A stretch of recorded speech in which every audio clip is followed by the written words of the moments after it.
시청자 여러분 안녕하십니까? 헬로티비 뉴스입니다. 먼저 오늘의 주요 뉴스부터 보고 오시죠.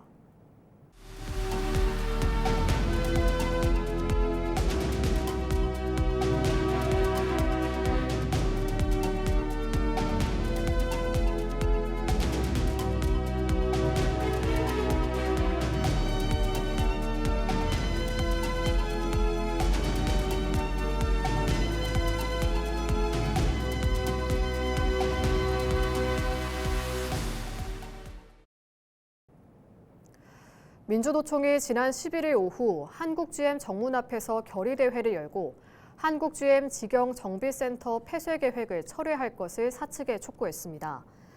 한국-GM은 오는 15일부터 전국 9개 직영정비센터의 운영을 종료할 예정인데요. 이후 전국 380여 개 협력 서비스 센터를 통해 정비 서비스를 제공한다는 방침입니다. 민주노총은 직영정비센터 폐쇄 시 서비스 품질 저하뿐만 아니라 고용 불안으로 이어질 수 있다고 지적했는데요. 양경수 민주노총 위원장은 한국-GM 노동자들은 설 명절을 앞두고 일자리를 잃을 수 있다는 걱정에 고통받고 있다며 민주노총 그리고 시민들의 힘으로 한국-GM 노동자들을 지켜내겠다고 강조했습니다. 150만 정도로 추정되는 GM 사용자들의 고객들의 안전을 위협하는 행위라 생각합니다. 노동자들의 일자리를 지키는 것, 직영정비 동지들의 고용도 일자리도 함께 지켜냅시다. 유정복 인천시장이 연두 방문 일정으로 연수구를 찾았습니다. 송도 국제도시 확장과 원도심 재정비가 동시에 진행되고 있는 가운데 연수구의 핵심 현안들이 한자리에 올랐는데요. 연수구의 변화와 과제를 점검했습니다.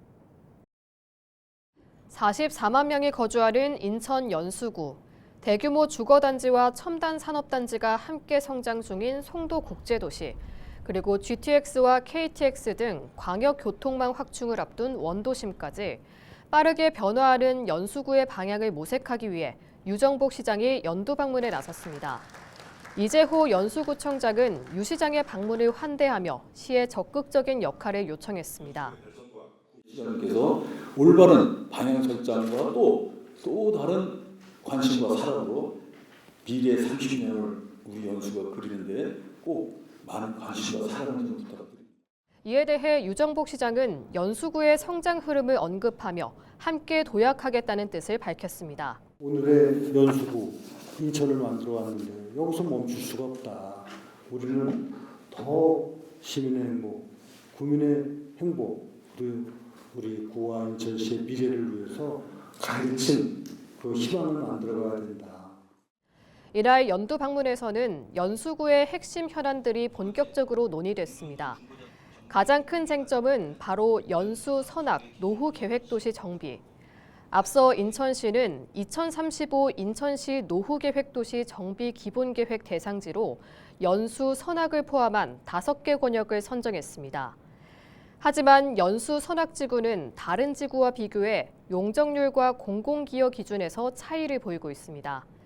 연수구가 형평성 문제를 제기하는 이유입니다. 연수구는 기준 용적률을 340% 이상으로 상향하고 공공기여율을 10%로 조정해달라고 공식 요청했습니다. 사업성이 확보돼야 재정비도 현실화될 수 있다는 설명입니다. 그러나 시의 입장은 신중했습니다. 용적률이 크게 오를 경우 인구와 차량 증가, 배수지와 학교 신설 등 기반시설 부담이 커질 수 있다는 겁니다.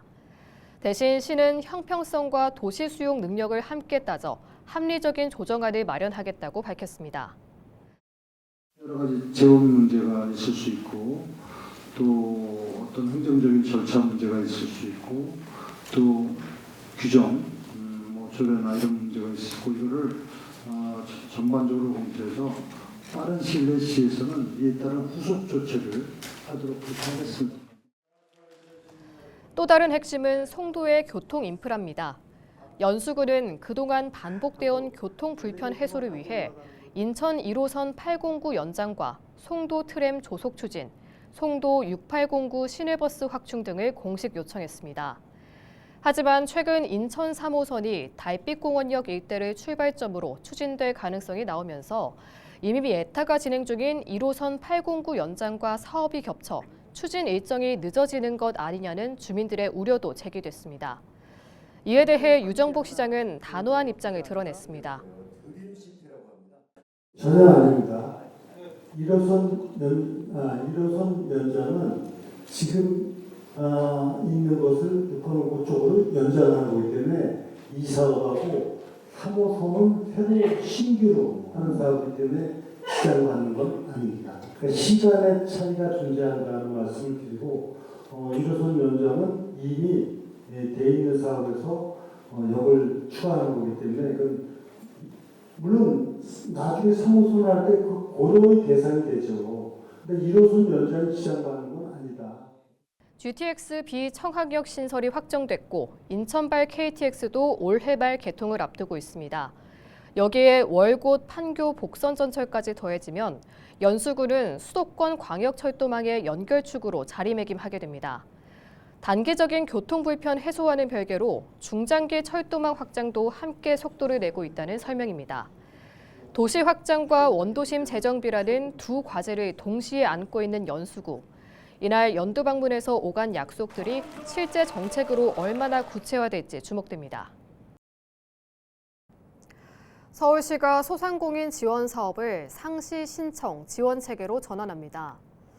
시는 315억 원을 투입해 소상공인 2만 4천여 명을 대상으로 창업, 성장, 위기 대응, 제도전 등 4개 분야 8개 사업을 추진합니다.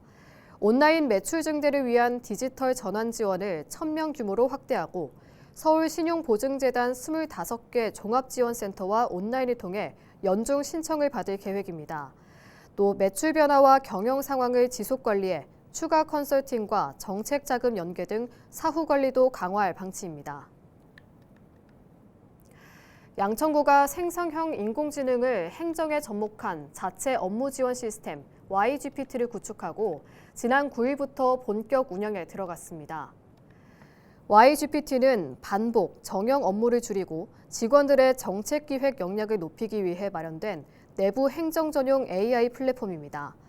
외부 서비스 이용에 따른 정보 유출 우려를 차단하기 위해 구청 내부 서버의 시스템을 구축하고 개인정보 보호 솔루션과 직원 인증 절차를 적용해 보안을 강화했습니다.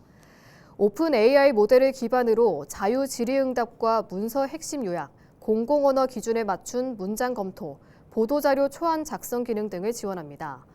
양천구는 향후 재난 대응과 복지 민원 등 행정 수요에 특화된 기능을 단계적으로 확대해 스마트 행정을 고도화할 계획입니다. 서울시 양천구의회가 최근 제9대 후반기 신임 의장을 선출하고 의회 안정화에 나섰습니다.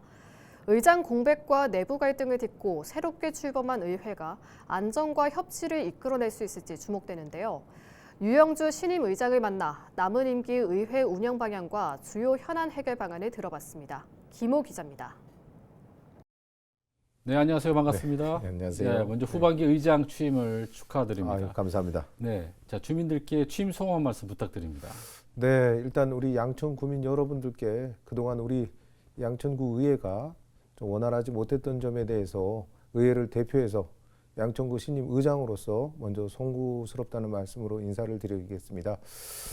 제가 조금 어려운 시기라고 생각을 합니다. 지금 이 시기에 양천구 의장으로 선출이 돼서 무거운 책임감도 있고 더 주민 여러분들께 다가갈 수 있는 의회를 만들고자 하는 책임감으로 밤낮으로 고민을 많이 하고 있습니다. 어려운 시기에 의장으로 선출된 이유 어디에 있다고 보시나요? 일단은 제가 사실 의장이 되기 전에는 이제 원내대표로 활동을 했습니다.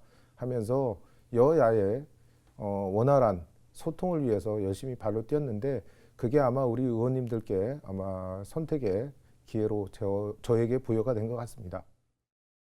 새로운 의장으로 취임을 하면서 가장 시급해야 될 게 이 갈등 네. 봉합인 것 같습니다. 맞습니다. 어떤 방법을 갖고 계세요? 일단 저희 양천구 의회가 의원님들의 수가 9대 9, 18명입니다. 18분이세요. 그러다 보니까 다양한 의견이 있다 보니 그 의견으로 인해서 충돌도 많이 발생하고 있습니다. 근데 어디까지나 그 충돌은 의견의 충돌은 다양한 의견에서부터 나오는 거기 때문에 바람직하고 건강한 충돌로 볼 수 있습니다. 그러나 어디까지나 우리는 의회에서 충분한 협의와 그리고 현명한 판단 그리고 정책 규율에 맞춰서 선택을 했어야 되는데 그 부분이 원만치 못했던 부분들이 사실 있습니다. 그래서 그 부분에 있어서 제가 중립적 입장에서 양쪽 의원님들 다른 의견도 존중할 수 있고 서로 그 의견 다른 의견들을 존중할 수 있게 만들어줄 수 있는 역할을 하겠습니다. 남은 임기가 얼마 남지 않았잖아요. 네, 맞습니다. 이제 남은 임기 동안 주력해야 할 부분이 있다면 어떤 것들이 있을까요? 네, 먼저 제가 임기가 뭐 6월 말로 이렇게 알고 있죠. 다들 우리 의원님들도 알고 계시고 저는 나머지 지금 4개월, 5개월 가까운 임기 동안 이 5개월의 임기를 2년의 임기만큼 열심히 발로 뛰어서 우리 양천 구민 여러분들께 우리 양천구 의회가 다가갈 수 있는 투명성을 확보하고자 최대한의 노력을 하겠습니다. 그래서 주민 여러분들과 함께 우리 양천구 의회가 원만한 소통 그리고 신속한 소통 그리고 투명성을 확보를 할 수 있는 시스템을 정립을 하기 위해서 확립을 하기 위해서 최선을 다하겠습니다. 그동안의 의정 활동 중에 좀 기억이 남는 뭐 활동이 있다면 한번 소개를 좀 해주세요. 그 안양천에 그 축구장을 만드는 데 일조를 했었고요. 그리고 우리 주민들의 밀접한 삶에 필요했던 뭐 전기자전거 활성화 조례를 통해서 지원금을 나가게 했던 것도 기억에 남고요.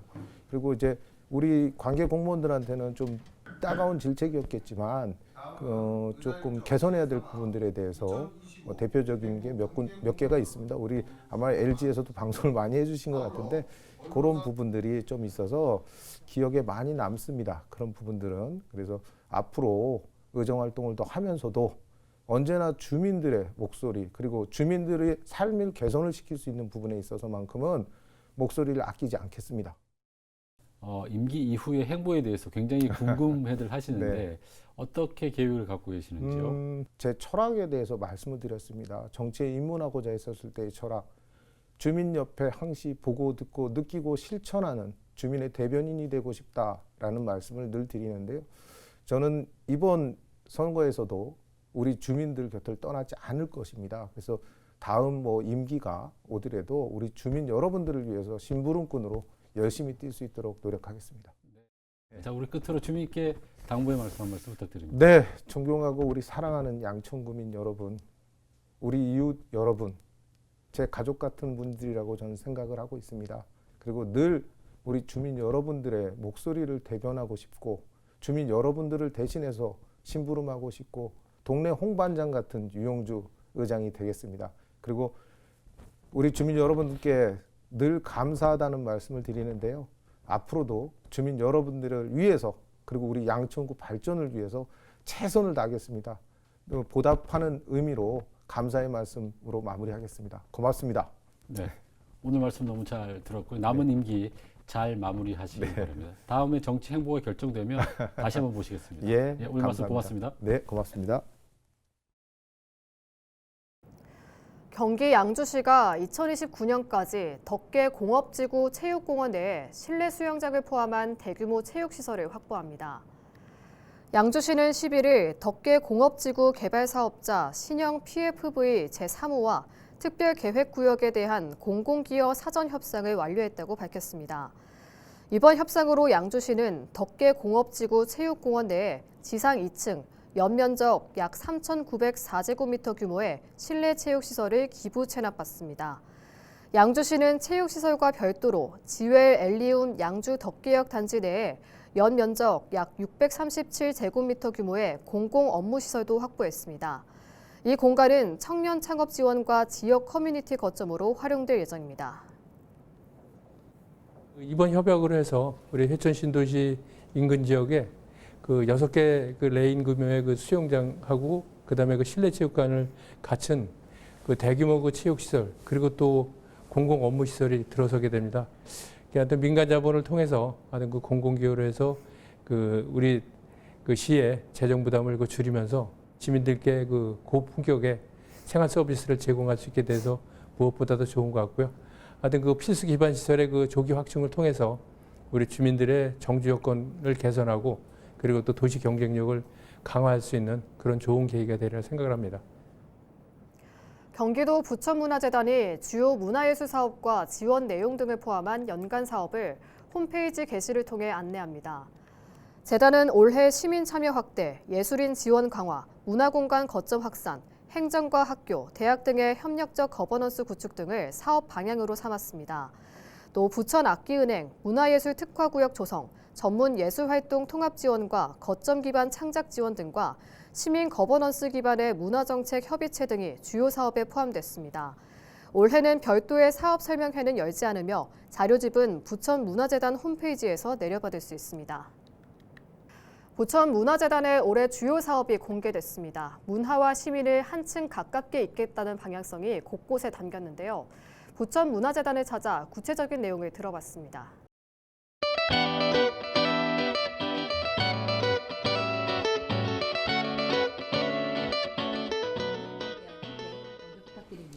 네, 올해 부천문화재단은요, 한마디로 문화와 예술을 시민의 일상과 더 가깝게 있겠다라는 목표를 가지고 있습니다. 재단의 2025년부터 29년까지의 비전이 문화와 예술을 삶으로 잇는 도시구현인데 2026년은 그걸 본격적으로 실행에 옮기는 해라고 보시면 되는데요. 이게 크게 4가지 방향이 있습니다. 첫 번째로 시민이 직접 기획하고 참여하는 사업을 늘려서 관객뿐만이 아니고 주체로 설 수 있도록 하겠습니다. 그리고 두 번째로 예술가들이 지역에서 안정적으로 창작하고 유통할 수 있도록 지원을 강화하겠습니다. 올해는 부천악기은행 같은 새로운 사업을 시작하고요. 생활문화센터와 박물관, 공공극장, 시민미디어센터를 서로 연결을 해서 시민과 예술가 모두에게 도움이 되는 생태계를 만드는 데 힘을 쏟을 예정입니다. 구체적으로 이게 어떤 보상인지 궁금합니다. 구체적으로 이 3가지가 핵심인데 첫 번째로 창작 기반입니다.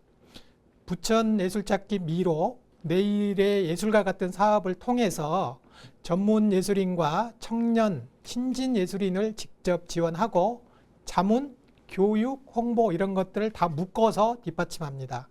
두 번째로 유통과 수익 구조입니다.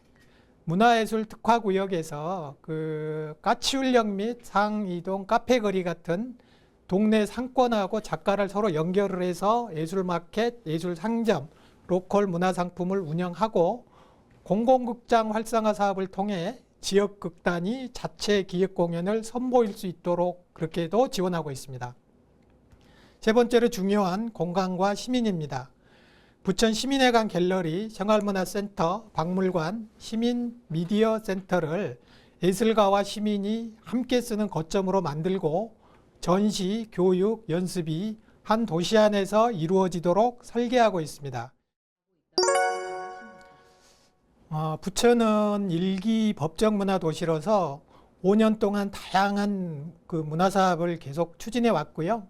중장기 비전과 2026년 연간 사업으로 자연스럽게 이어가고 있습니다. 또 법정문화도시 사업을 예산에 의존하기보다는 이제는 도시 전체 문화정책 안에서 문화도시의 가치, 시민의 주체성, 동네 기반 협력 거버넌스를 녹여내는 방향으로 전환하고 있습니다.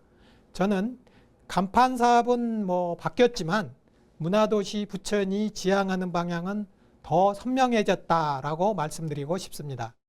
넓게는 부천이 어떻게 나아가고 있다고 평가를 하십니까? 시민이 만드는 내일, 동네에서 피어나는 예술, 머무르고 즐기는 문화공간, 부천 곳곳에서 열리는 공연, 전시, 교육 가운데서 나하고 우리 동네에 맞는 것을 하나씩만 골라서 참여해 보셔도 도시의 문화 분위기가 확 달라질 거라고 생각합니다. 현장에서 함께 참여해 주신다면 문화와 예술을 삶으로 잇는 2026년 첫 페이지를 시민 여러분과 함께 정말로 펼쳐볼 수 있을 것 같습니다. 감사합니다. 뉴스를 마칩니다. 고맙습니다.